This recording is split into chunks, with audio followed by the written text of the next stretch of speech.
And shifting focus to some breaking updates coming in, the call for Zakir Naik's deportation is growing in Malaysia, and now an opposition leader has called for action against the hate preacher. Opposition party leader Ramkalpal Singh today said that the fugitive preacher Zakir Naik's apology over his alleged racial and religious remarks during a recent lecture does not detract from the fact that he has breached his permanent residence conditions. Now the opposition party leaders also coming out, and the demand for Zakir Naik's deportation certainly growing there in Malaysia. Cutting across to my colleague Anilesh for more details. Anilesh, after the apology, the face-saving apology which came in from Zakir Naik, nobody is ready to believe that, to buy that, because certainly there is so much pressure that's really mounting on him right now that he doesn't have an option. Secondly, we also have opposition leaders now coming into the entire picture and demanding for the same kind of deportation for him to be thrown out of the country.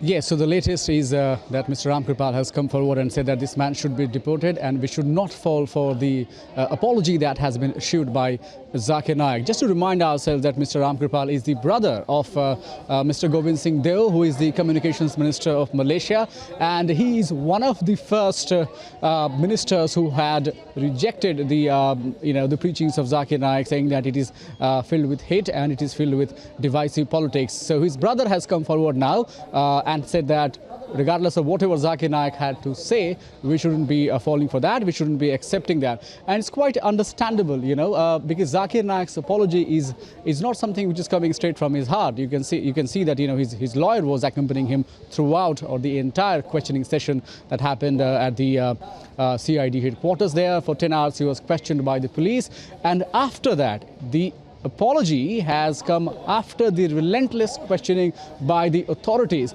And that is just, the sources are telling us that that is nothing, that is not a sense of remorse that you get from what Zakir Naik has said. It is just to buy him time so that he can sort of plan his next steps with regards to staying in Malaysia or leaving for somewhere else. So that is the main concern of the ministers. They don't think that the apology that has been issued by Zakir Naik has anything to do with mending the wedge that he has created in the society, and therefore they say if you allow him to live any further, he will come back, he will resort to the politics that he's widely known for.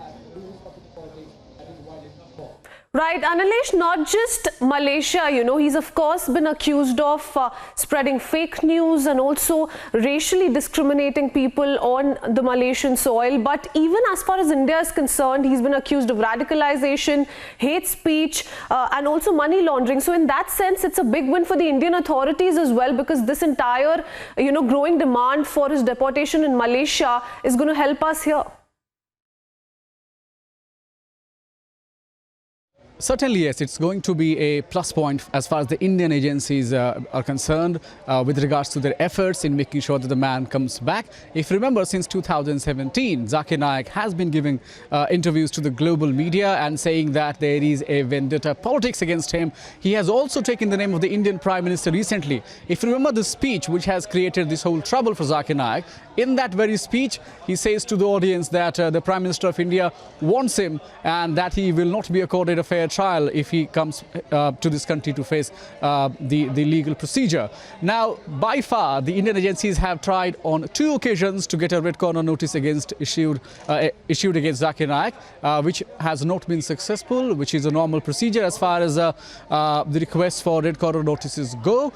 It is very rare that you request for red corner notice and it is accepted in the first go.